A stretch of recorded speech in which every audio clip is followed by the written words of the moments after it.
And the best way to hang a hive, right now is swarm season, and free bees is always good. And right now you can get a lot of free bees.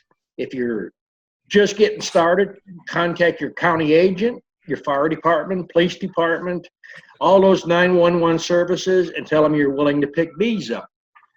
The next thing you need to do is bait your box. And I've got a box over here. I'm going to show you. When you use a 5-frame box, you want to get a frame. This frame here is basically just got a starter strip. This can stay out on the tree for a year or 2 years, and wax moths won't bother it because it's brand new foundation. And if you're going to hang a box, I'm going to show you the box. The way I've got it fixed up, it's like a trailer hitch. This would be your receiver, and you take and you just wrap it out one side. This piece here is basically 10-12 inches long. You see how it's got like this? And you want to take and nail this just like this against the tree. This back here is going to be the tree. And this would be turned this way. That would be your receiver. This here is a 5-frame box with a 1-inch hole, standard 5-frame box. This is the side here that you're going to use. This piece goes on the tree, and it would go with that lip towards the tree. Nail this to the tree. This just slides up onto the tree, just like that. It locks in, and it'll stay. When you want to pick it off, just lift this off and set it back another box right on the same piece. It's a quick way to set your box up on a tree, because you might have that box sitting there maybe a week. You might have it 10, 15 days. But all you have to do is just lift that box off. There's no other nailing to do. This piece here goes on the tree. This is the only piece that stays on the tree right here. Use scrap wood. Usually 3 to 4 nails across here, 16 penny nails, and you leave that piece on the tree. You can set them anywhere from waist high. You can set them up as high as you can reach. The nice thing about this is you don't have to carry no other tools. You take the box, just set it up on the tree and set it down on that groove there. It locks in. You don't need bungee straps. You don't need to listen to a lot of people put the thing up 10, 20 feet. That's craziness. I've had lots of swarms land on the ground or on a stand that was knee-high with empty equipment. The best thing to make your box with is 1 to 2 drops of lemongrass oil. Pure natural oil, not synthetic oil. Synthetic oil is for aromatherapy. And you can set as many of those boxes you want.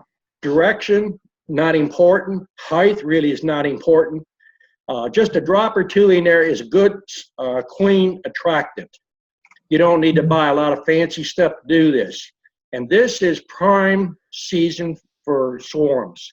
We've had tons of swarms reported all around us already this year. So if you got old boxes, what I like to do, you can see this box, the condition of it. It's not the greatest box to sell bees in, but it makes a great swarm box. Even boxes that has the rabbit on the end busted off. I like to take old frames, stuff that you can't sell. It's just basically good to catch a swarm with, because the bees don't care. The older, the nastier they look, the seems the bees will go in there. But I got this here to show you, you don't have to have full sheets in there. And people that like to use drawed comb, if you don't catch a swarm in 10 days, you're going to have wax moth in there, and you're not even going to keep a bunch of bees in there.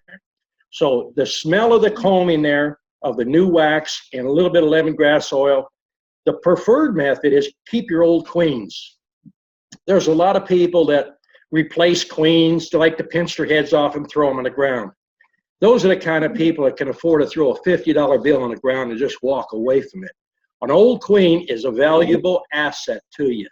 Just put it in a little bottle of alcohol, and it don't sound like it's the best idea, but you take a pencil or a dowel rod and just mash that queen up with that alcohol, and it'll extract out all the pheromones. It makes a real strong lure. Now, when you're doing it that method, you want to use a Q-tip, dip it in there, and just make a circle around the side of the inside of the box. Leave the Q-tip in there. That works great. If you don't have an old queen, the lemongrass is your next best thing. All right, I'm gonna open it up for people right now that has questions about bait boxes or swarms and things like that. So who wants to go first? Get your questions in. Mm-hmm. Nobody? Oh, come on now. I even wore my shirt. Look at this. Got bees. Thought I'd have everybody in the mood. If you ask a question, I can give you an answer, but I can't read your mind. So, All right. we are going to have swarms. So, John Roten's got a question for you. Go ahead, John. Okay. Hey, Don. Hey. I put up 8 swarm boxes this week, but Okay. most of them I put up is just some 5-frame nuke boxes I built, and I put most of them with just 3 frames in it. Some of them's got just a little bit of drawed cone on it that was drawn last year, and then just starter strips on a couple. Is that fine, putting 3 frames in a 5-frame box? Well, basically, I've told students in the past, you could set an empty box up there and you will have bees go in it. The reason I like to put frames in there, because the bees, once they start to draw down here, they're not using the lid. So this can be removed out, put into a full-size hive. As far as old comb, if you don't catch a swarm in that in about 10 days, you're going to have wax moth in it. That's why I prefer using starter strips or even full sheets of foundation. That way, wax moths won't bother it. For some reason, wax moths don't bother brand new foundation. Once the bees, if that foundation goes in a hive and bees just start to draw it, something about that new wax, or maybe it's the bacteria on their feet, but wax moths love that stuff. So if at all possible, don't use drawed comb. Not unless you have a swarm hanging in a tree. That's a different situation there. Put the comb in, or put a frame of honey in there, put the box up, and they'll migrate right to it. So I'd be better off then to go back and pull that out and just put another frame with a starter strip on it. You can use 2 or 3 frames in there with starter strips, or you could use all frames in there. The starter strip is actually a plus. The other frames in there, basically, if you don't get back there, the bees start drawing from the lid. Then you have a mess trying to lift it out of there. That's the reason you want to put frames in there. They don't have to be good frames. They could be frames that you can't sell or can't use, but they're great for swarms because you can always cut it out and transfer the stuff.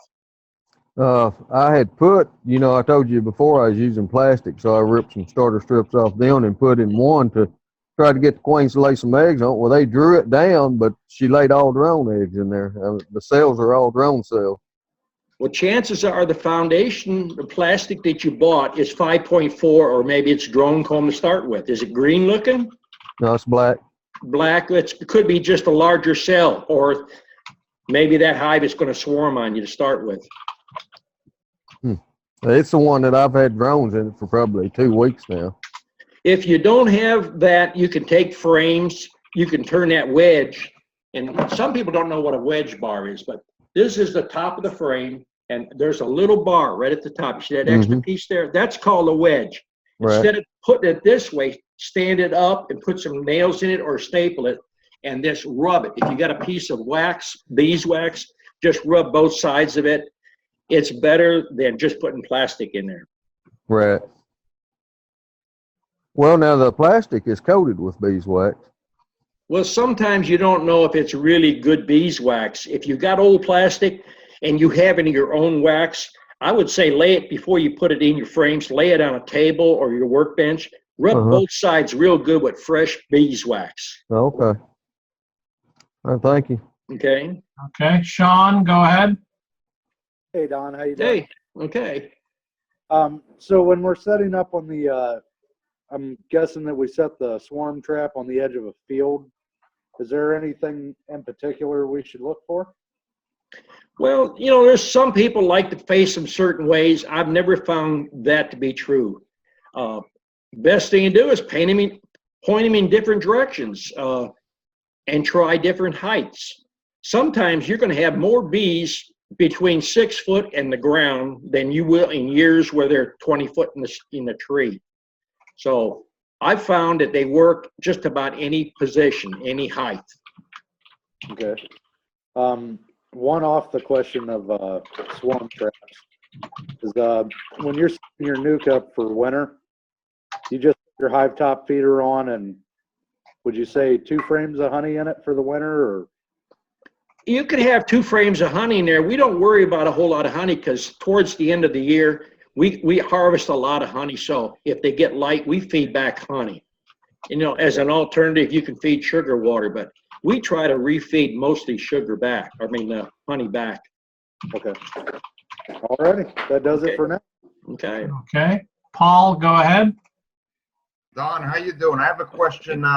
When I'm installing my packaged bees, and I'm thinking about putting a 2-gallon bucket of sugar water on top, and then putting an empty super, well, not a super, an empty, deep super on top. Do I have to worry about the bees building burr comb up there?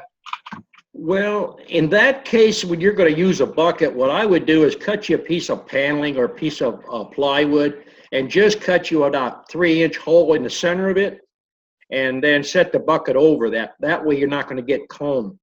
Basically, when you're setting an empty hive body or a super over a can or something like that, all that's to do is keep the other bees from coming in and robbing it. But now you're not going to leave it for an extended period of time. And if you're putting a bucket on a package, you have to be careful that you don't, if you don't mix it thick enough, it's going to ferment on you. So what do you think, a 2-to-1 or a 1-to-1 or?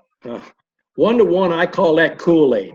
It's gonna ferment on you. If the bees don't completely empty that in about 3 days, if the temperature's 75 and above, it's gonna start to ferment.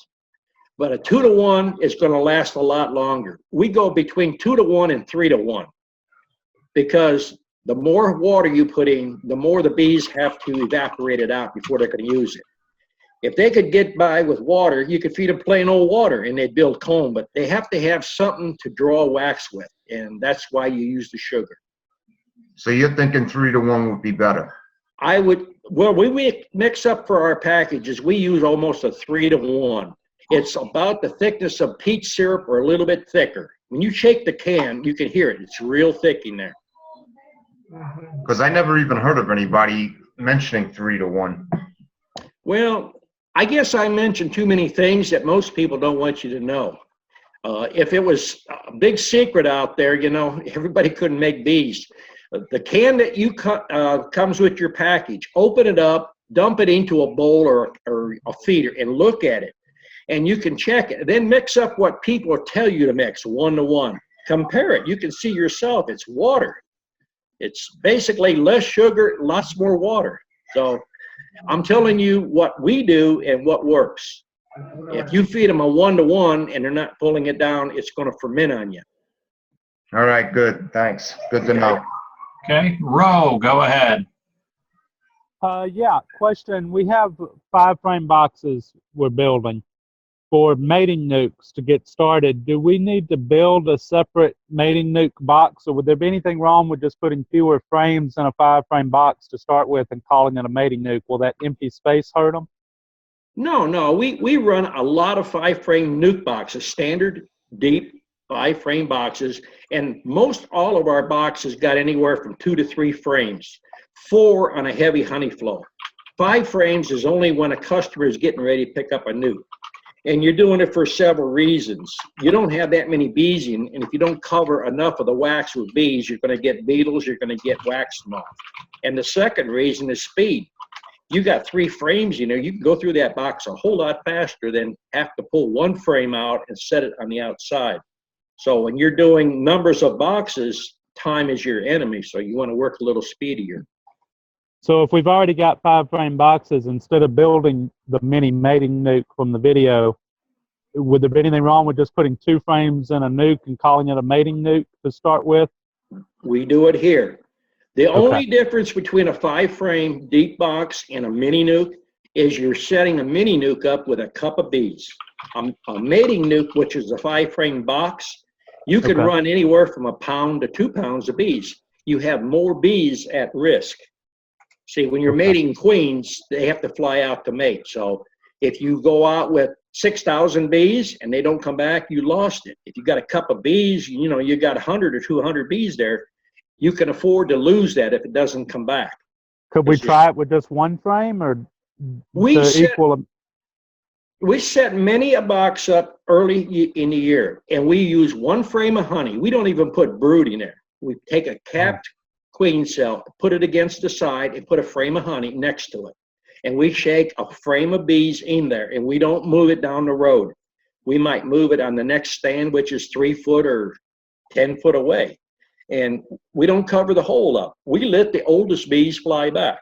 You're always going to have a majority of the bees cluster on that cell because they can hear that queen in there. She's ready to come out. She's going to hatch within 24 hours or 3 to 5 hours, depending on how well you're cutting your cells. So you risk as least as possible. When the queen comes back, then you go to an 8-frame hive and you get a frame or 2 frames of bees that you can see actually hatching in front of your eyes, and just set it in that box. That's like putting a 2-pound package per each frame in that box. That's Okay. why we build nukes so fast. Okay, so it's just 1 frame of honey in the queen cell, and you don't even put empty frames in there or anything. Just You don't empty need space. empty frames in there because you don't have but a frame of bees, and then part of those are going to drift back because the oldest bees are Okay. going to migrate back to the parent hive. If you do like a lot of people trying to suggest to you, they want to put a frame of brood in there, a frame of honey, and a frame of pollen. Well, right now we had 27 degrees this morning. So if you put a frame of brood in there, logically what's going to happen is all the bees that's in there is going to cluster tightly around the queen. They're going to protect the queen. So if you got a frame like this, you only got this much bees in the middle. All this brood is going to get chill brood, and they're going to carry it out as white larvae. Okay. That's why backyard beekeeping is different than commercial beekeeping. The last question I had, if somebody told me that the little chart of how many days they take at each stage isn't right for small cell, that small cell doesn't stay a larva as long, that it's a day or 2 shorter, is that true? Yeah, it might vary a little bit, but I don't think you'd have to put much faith in all that. The main thing you need to concentrate on if you want to make numbers is learning to recognize when a queen is going to hatch. Now the queen's going to, on the queen cell is going to be thinned out on the edge, or it's going to be lighter in color. And the last resort, if you put it by your ear, you can hear that queen in there. She'll be piping or she'll be scratching. There's different ways at different stages of your queen production that you learn the tricks at. Okay. Thank you. Okay. Kim, go ahead. How often do you rebait your swarm trap? You shouldn't have to do that maybe once or twice in a season. If you put 1 or 2 drops, now I mean drops, use an eyedropper. If you put 3 or 4 drops in there, it's going to overwhelm it. It's going to have such a strong thing, the bees won't go in it. Usually 1 or 2 drops is more than enough. And it's good for at least 60 days, 90 days. If you think go stand in front of your bait box. If you can't smell it a couple of feet from there, then add 1 drop to it. That stuff is concentrate. It's an oil. It soaks in the wood and it doesn't dissipate. Okay. That'll work. Thank you. Leah, go ahead. All right, I have a couple questions. I don't currently have bees. I sent you a check this week, so I should have some bees of my own in a few weeks. Okay. So right now I've got some old boxes and a bunch of plywood. So how far apart should I set swarm traps? I've got several areas in my area that I can set them out. What's a good distance? Like if I had 2 or 3 in an area, is that too many? I'm not aware of any beekeepers that are close, but I know there's a lot of bees in the summer. I see foraging. And then my next question is, oh, go ahead. My thing is you never have too much, but you can have too few. I mean, point them in different directions, try different heights. It's like gambling. You never know when you're going to win. If you got scout bees in the area If you got old equipment out, a lot of times you watch old equipment, you'll see bees that just look like they're drifting around, or they'll land on a box and take off and land on it again. Those are usually scout bees. They're looking for a box to go into. And if things look good to them, they go back and report to the group, and the swarm, and then they come back on you. What's a good source for getting oil? Is there a vendor you recommend? I've used Loran oils. You could get on the internet. If you tell them I sent you and that you're a beekeeper, they most of the time, straight across the board, give you a 10, sometimes they give you a 20% discount on your stuff, and they give you free shipping a lot of times. Because we buy our oils, I think last week I buy mine in gallon jugs, and when you first start out, probably ounce or 4-ounce bottles is more than enough for you. Okay. And then once you get either a package of bees or you catch a feral colony of bees, how quickly should you start treating those with like the essential oil blends you recommended or the oxalic acid? Well, oxalic acid, I wouldn't treat a swarm because more than likely it's not going to have any mites to it. And as far as oils, when you put oils in for swarms that you catch or even the package, I'd recommend putting tea tree oil in there and some wintergreen or spearmint with the tea tree oil. The tea tree oil is just acting as an antifungal and antibacterial. It just keeps diarrhea down or nosema down. So it's good to pre-treat them, but a mite problem is not usually a big problem as far as a swarm goes. That's the natural way of them shedding mites and stuff. They make more splits. They break the mite cycle naturally. That's why we can do least amount of treatments by just splitting the crap out of the bees. I mean, most people split their bees once or twice a year. We'll take a box and split it 25 to 50 times in 1 year. We split. That breaks that cycle. Less treatment you have to do.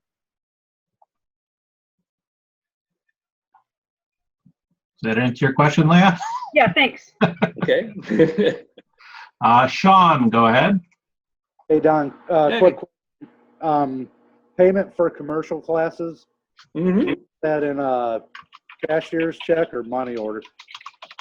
You can do either one, but I've got probably 5 or 6 students on here right now that tell you if you just listen to the videos, you can learn it. You don't have to spend dollars and dollars and dollars.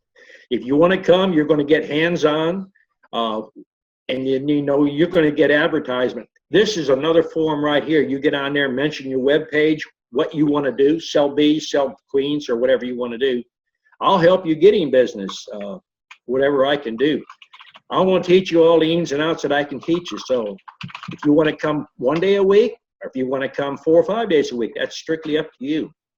All right. I let that up to the student. Just send that to the address on the website? Right. Yep. Okay. Okay. Ernest, go ahead. Yeah, Don, we have cold weather coming tonight. It's supposed to be down about 14 degrees. Now, will all those brood, will that die? Will they have to pull it out, or will they be able to take care of that? Well, have you made it split, or has your hive gone through the winter so far? It's went through the winter so far. Then there's nothing to worry about. The only time you have to worry is when you start making changes. Right now, if they made it through the winter, it doesn't matter how cold it is. As long as you don't have a lot of moisture in that hive and not been feeding them, that's going to be your biggest things. But if you're making splits now and the temperature drops, yes, they're going to do exactly what I just explained on that frame. They're going to cluster tight. The colder it gets, the tighter the cluster. Okay, and another thing, those buckets you talked about getting from food stores, Mm-hmm. do the bees actually take the The stuff out of frosting? the buckets or not? Do Are you they? talking about frosting and stuff that's in the Yeah. buckets? Mm-hmm. There's some things that they don't like. It's just like humans. I found the light frostings they like. There's some of those brown looking frostings. I don't know if it's got too much chocolate in. They don't seem to work that as well, but most of the light frostings, the vanillas and the strawberries, stuff like that, they seem to clean it up pretty good.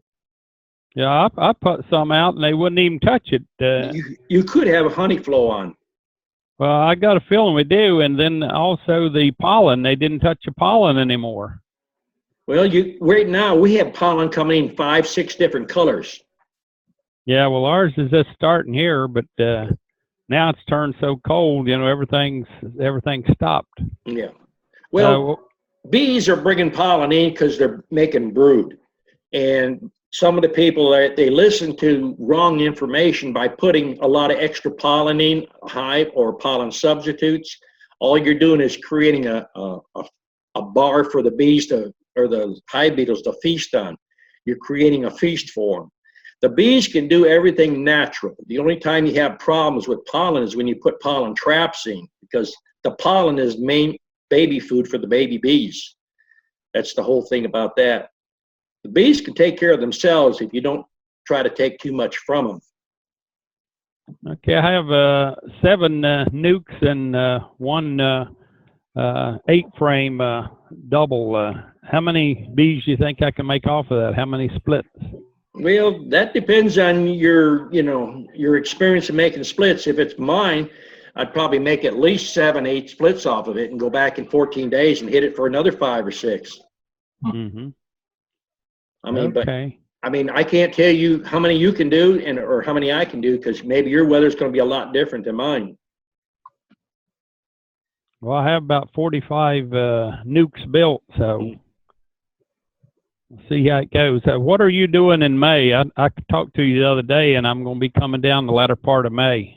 We'll be doing splits. I got cells out there in 6 nukes right now. I brought those in about 9, 10 days ago. So I usually figure 10 to 13 days, and I need to cut the cells, but it was 27 this morning, so there's no point in making splits with those. I'll just let them go, and if we get a warm day for the next couple of days, I'll go in there and start making some splits. But there's no point in cutting a hive down that's going through the winter right now and running that risk of losing it. Mm-hmm. Okay, well, thank you. Okay. Okay, Mike and Tracy, or just Mike, it looks like tonight? Yeah, she's hiding. Hey, Doug, can you hear me all right? Yeah. Okay.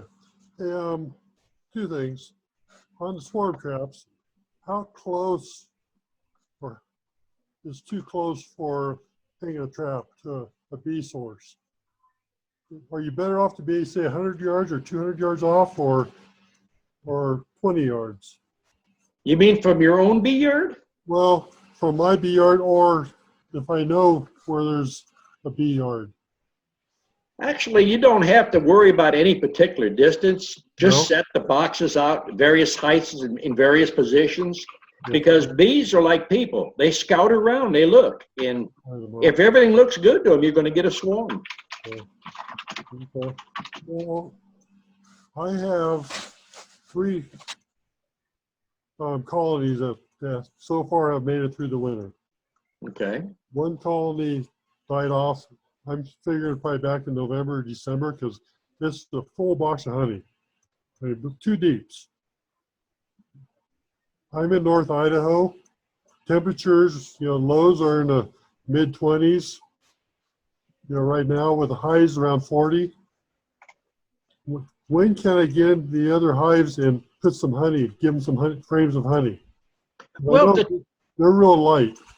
if the temperature gets up to around 55 and you can work your hives fairly fast and don't take a long time, you probably could get in there and pop out an outside frame or 2 from each side, and then just drop it into one of your hives that need it.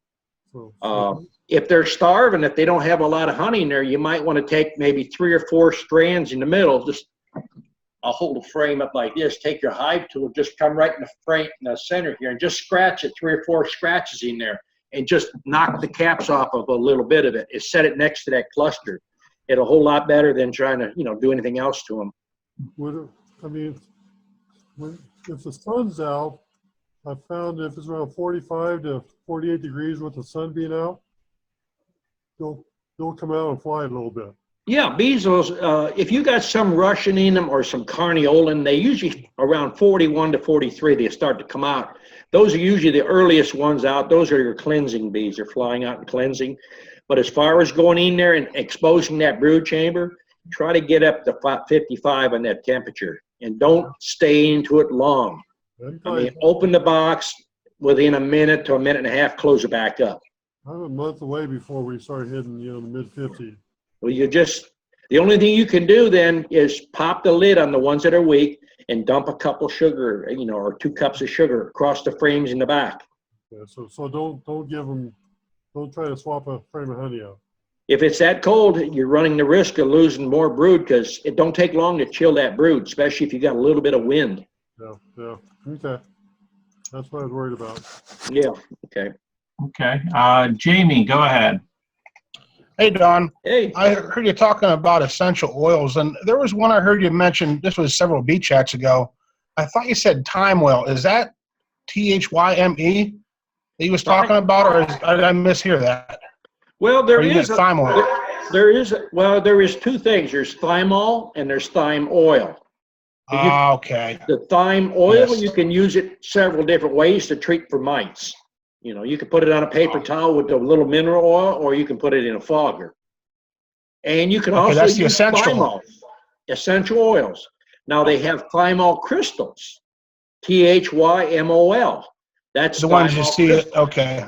Now you have to heat up your mineral oil to where you stick your finger in it. It's just a little bit hotter than you can stand your finger in it.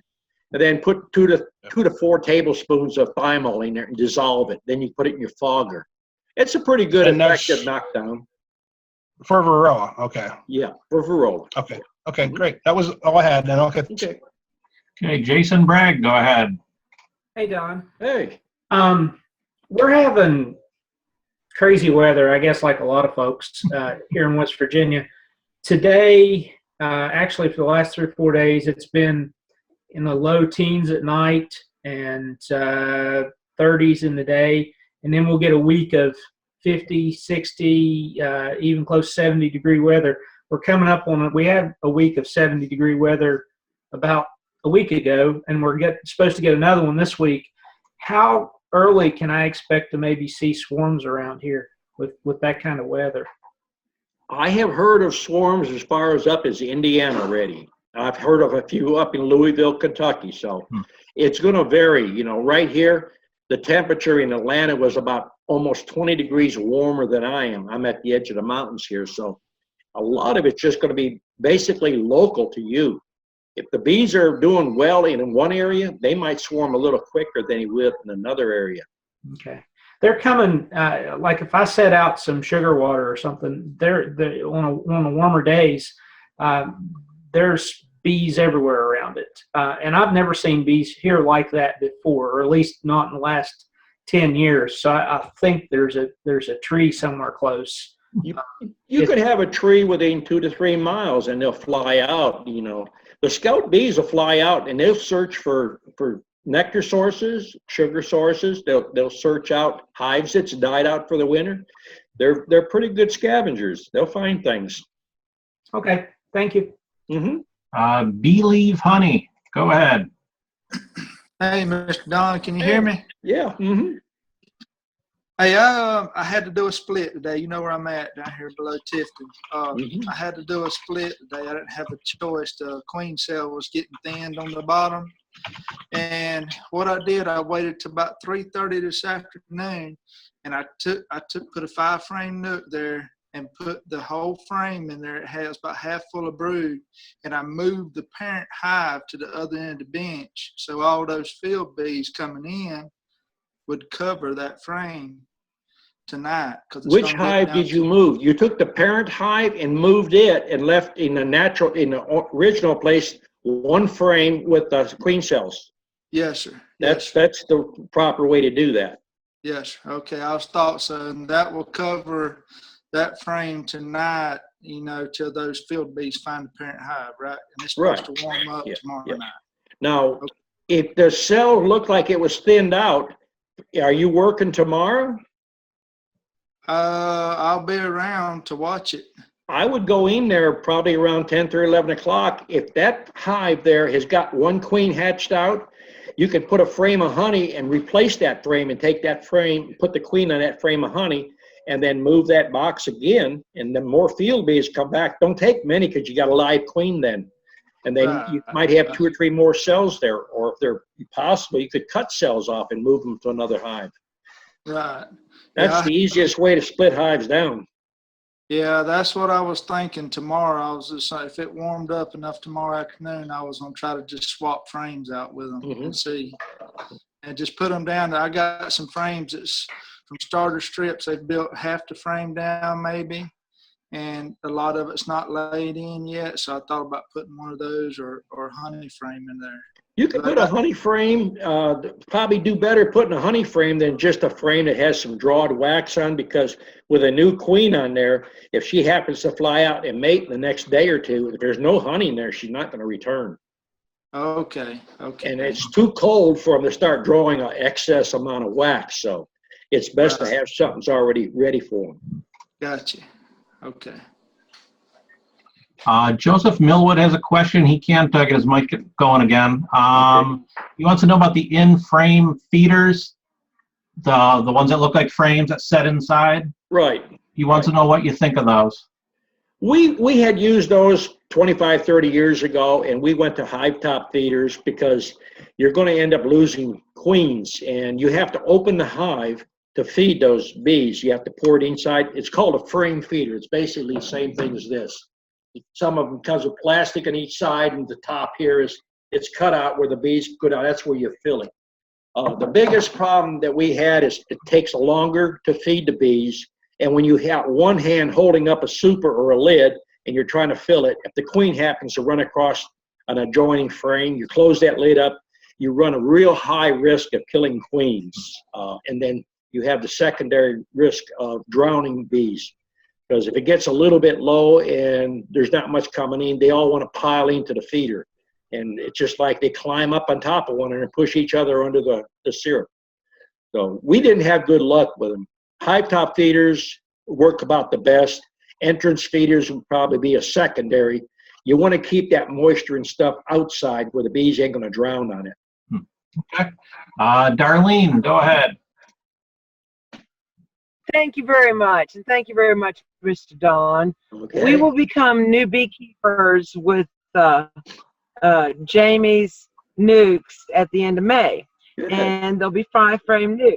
And we were wondering if, for the benefit of the group, when we bring the nukes in, we want to maintain 8-frame hives. Okay. So when should we move the 5 frames to the 8-frame? And what should we put, when we do that, what should we put on the outside of those 5 frames?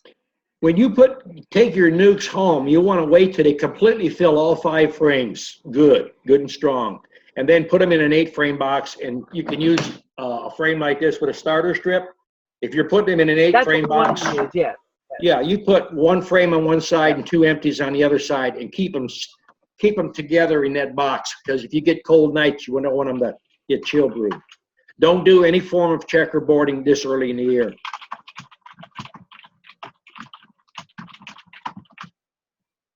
No, we wouldn't. We don't go as after we first ran into the Alabama Beekeepers Association symposium. Then we ran into you, so now we know the difference. So and I want to do starter strips. I'm not as concerned about the bees doing things early as I am about them doing it on their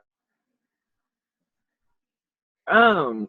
And since we don't really have, we can build our own foundations, but I would rather them do it for themselves. And I think that what I'm doing it for is to have the honey. So I want the honey in the comb. Because there's a lot of old farts out here that say that if you eat a comb every day, a little bit of a comb every day, you'll be healthier. So that's what I want to do. And I don't mind them building their comb down and then filling it up. So, and I want to thank you so very, very much. And I'm sure that Jamie would have given me the same answer. Thank you. Okay. All right. John Roten, go ahead. Hey, Don. Okay. Okay, I'm back. I'm going to say real quick, I told you I'd put a starter strip of black plastic in there, and they built their own cells. Well, a friend of mine, a beekeeper here close by, went and got a wax foundation from him and put in there closer to where she actually had eggs. That was like the 5th frame in, so I put this, I think, 1 frame inside that. I'm wanting her to lay eggs so I can raise my queens, and then I will split that one once I have the queens. But my other hive, I've already made 2 splits on it. Friday a week ago. Well, I looked at it last Thursday, and they've already got some capped queen cells in the original hive and one of my 5-frame nukes, and I've got the queen in an 8-frame box because I had lost a hive, and I put a box of honey on top of the original hive. Well, she went to laying eggs in there, so I had 3 brood boxes that had brood in all of them. So my original hive now, I have queen cells in both brood boxes, and I'm thinking maybe this coming Tuesday of making splits, put one frame that has queen cells and make splits that way so I can maybe get another 3 or 4 splits out of them. Does that sound reasonable? Oh, yeah. If you got that many bees, you want to use the least amount of bees, especially this time of the year, because you're going to get temperatures going to drop. So you don't want to risk it a lot.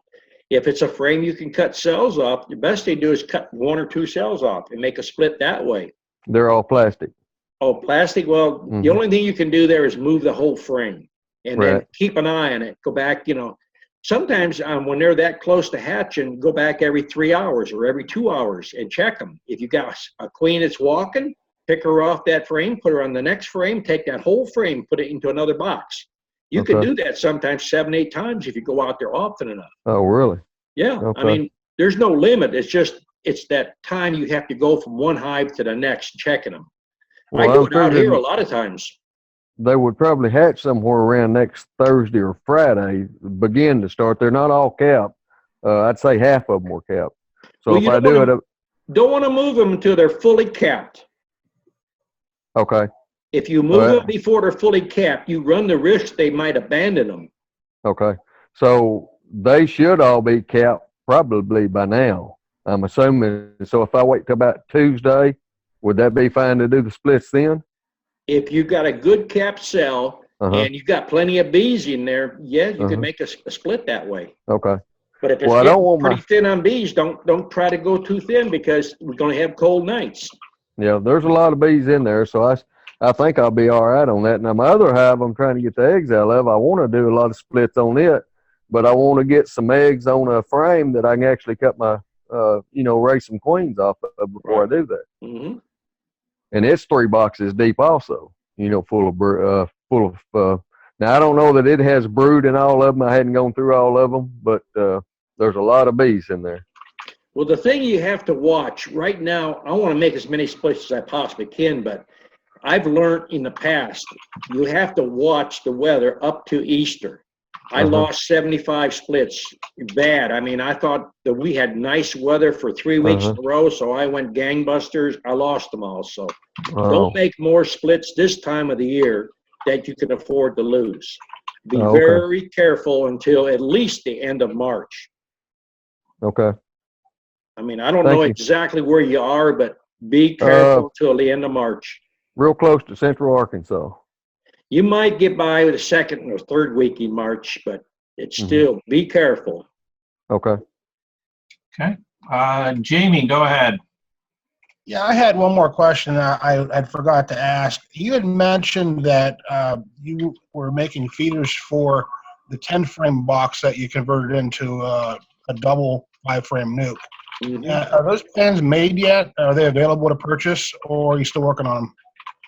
Well, we haven't made a 10 frame because we don't run them. When my son has time, what he's going to do is there's a slight modification. We can use the pattern we got now to where 1 pan fits in there on a 10 frame. What we're trying to do is do it in a way we can use 2 of those pans. See, on a 10 frame versus the 8 frame, you've got 3 inches difference. So there's enough room you can put 2 pans in there, but on a 10 frame, you really don't need an extra pan. Would it hurt to use just 1 pan and have 2 ladders? You don't need 2 ladders. You don't need 2 ladders, believe me. Okay. There's enough volume. They'll get in there and get it out. Okay. Okay. I was just curious about it. Okay. Thank you. Okay. All right. Ro, go ahead. Yeah, putting a medium frame in a deep box. If somebody already has a deep box and they want to get these for me, but I have all mediums, is that okay? You can put a medium frame in a deep box, you're just gonna get comb drawn on the bottom of the frame. I mean, Okay. if you don't mind, you know, we have put shallow frames. They're obsolete. We haven't used shallow frames in many a year, but if we happen to run out of frames or we want to test a queen, we'll drop a medium or a shallow frame in there just to see what they're going to draw on their own. And by watching what they draw, you can determine how old the queen is, if she's failing, or if you need to replace her, just by the comb, the way they draw it. So I don't need to build any kind of like extension on them or anything. It'd be okay for them just to draw it out on their own. If you're not going to worry about doing anything and just you got a deep box, you're going to put mediums in. Just let them draw it down. At the very most, if you got a bad queen in there from that bottom bar down, they're going to draw a drone. But on a new hive or a new thing, they're normally going to draw good worker cells. Okay, that's good. Another thing I saw on YouTube, the last guy was asking about queens on a plastic, cutting them, where they were putting little screen cages over the unhatched queen cell, so when they hatched out, they were trapped. You know, like a little piece of wire screen that they were covering. That might be one thing he might want to try if he can't check them often enough to catch them. Well, whenever you do any kind of alterations, there's always the piper to pay. And what happens there, when you put those little cages over, you can't put your frames together. So what you end up doing is pulling one frame out to give them space for the wire. And now you end up creating a space where a bunch of burr comes. So I've been down that road in the past with students and stuff. So I just give you a heads up on that. Yeah. Okay. Well, thank you. Thank you a lot. Okay. Back to Darlene. All right.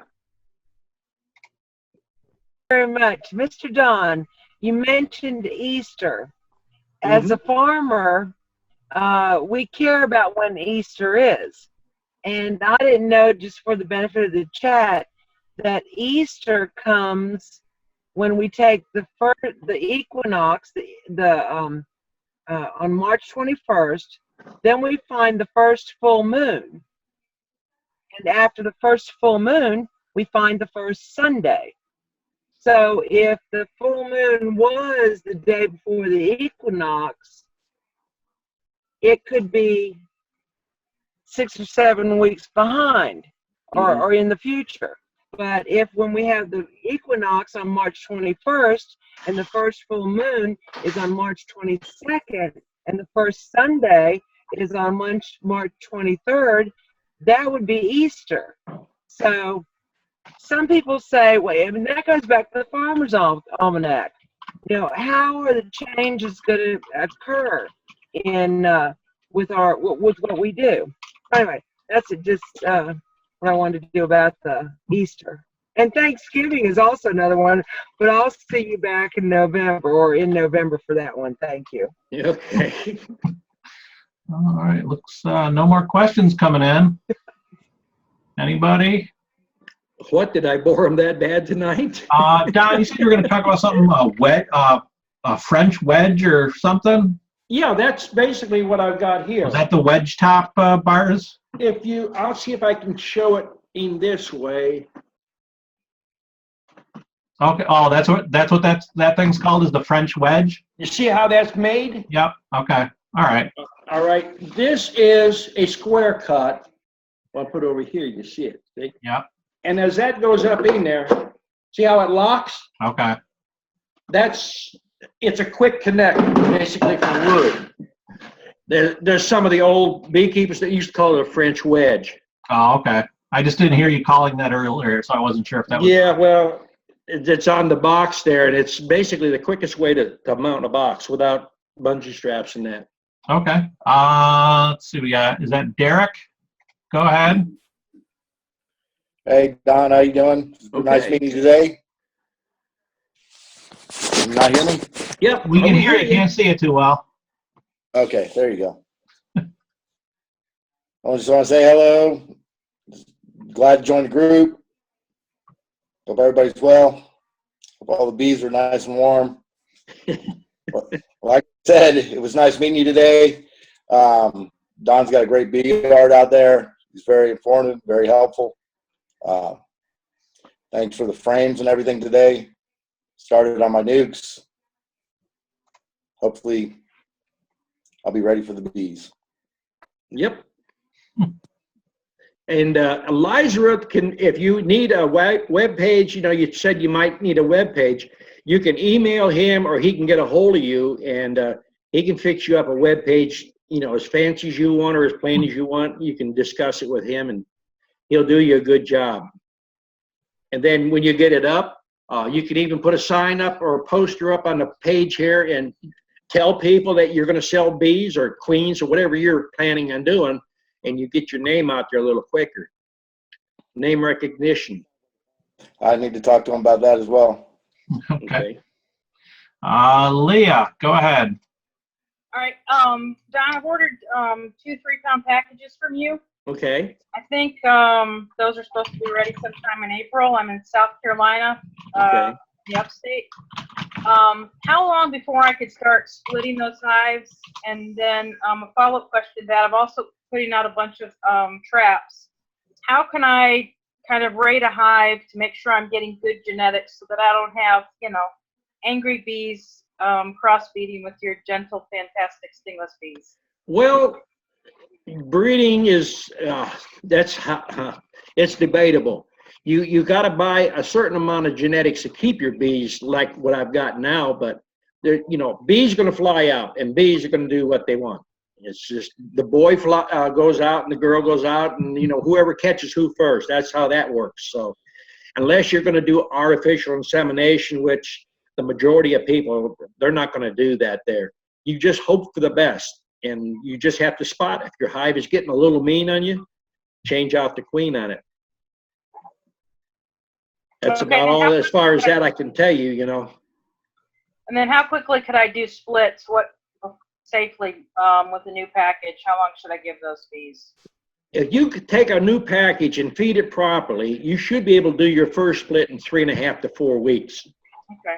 Or quicker. I mean, bees, if they're working a good honey flow and you're putting the sugar to them, even at night when they're not working, they can pull that sugar, they can draw a comb. And that's another thing. If you got drawed comb, they're going to go a little faster than if you're going on new foundation. So as far as splitting, you could basically take a package with a little knowledge, take that package and split it a minimum of 25 times in one season, easily. There's probably 4 students in here can attest to that. Okay, thanks. Okay, feed them sugar, not Kool-Aid. John, go ahead. Uh, Go ahead. I unmuted you. You go ahead. okay. Stop hitting the mute button. I got it. You keep. All right. Okay, don't touch it. Pardon? Go ahead. Now we can hear you. Okay, I'm going to try something, or I'm going to go look something Monday. A lady told me she has, or called her. Anyway, she's got a tree that's full of bees, and she don't want to cut the tree down. And talking to her, she said she's first seen the swarms in there in 2014. That's 3 years ago, and then she's seen them last year, and now they're back again this year. What would be the best way, do you think, or is it even possible to get all of them out of there? I was talking about maybe a trap out, or should you put up boxes with lemongrass oil, or? I would set 2 or 3 boxes at different levels, probably within 15 to 25 foot of the tree. You're not going to be very successful this time of the year trying to do trap out. In all the years that I've had bees, I have never yet to get a queen to come out of a tree. Never. And Yeah. the only way anybody tells me they had a queen is the box that they set there to do a trap out, set there long enough and they put comb in it and they actually made their own queen. Yeah. But believe me, if there was a way, it's like the captain of the ship.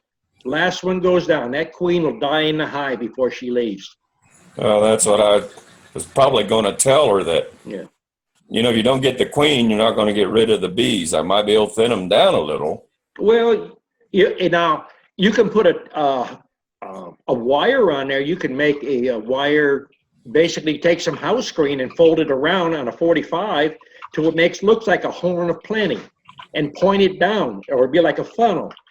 Put a pencil in the end of it and just roll your fingers around it and then just turn it downward. Now, you can staple that to a tree, and you're going to get a lot of the field bees coming out. You could probably let it sit there a period of 3 weeks. You can knock the numbers down, but you're not going to get the queen. Yeah. You could set a queen in a cage, in a box by there, and the field bees eventually are going to go in it. But I wouldn't worry about cutting a tree down. You got a gold mine there. Just literally let you set some boxes there. You're going to get 3 or 4 swarms a year. Her husband is allergic to bees. Her kids aren't. She said they don't bother anybody unless when the kids step on them and they get stung on the feet. But The only other way you can get them out then is to cut the tree. her husband is allergic to this brand new baby that she's afraid will be allergic to. And he really didn't want to cut the tree, but if it's that hollow and had that many, they're probably going to fall over in a big wind anyway.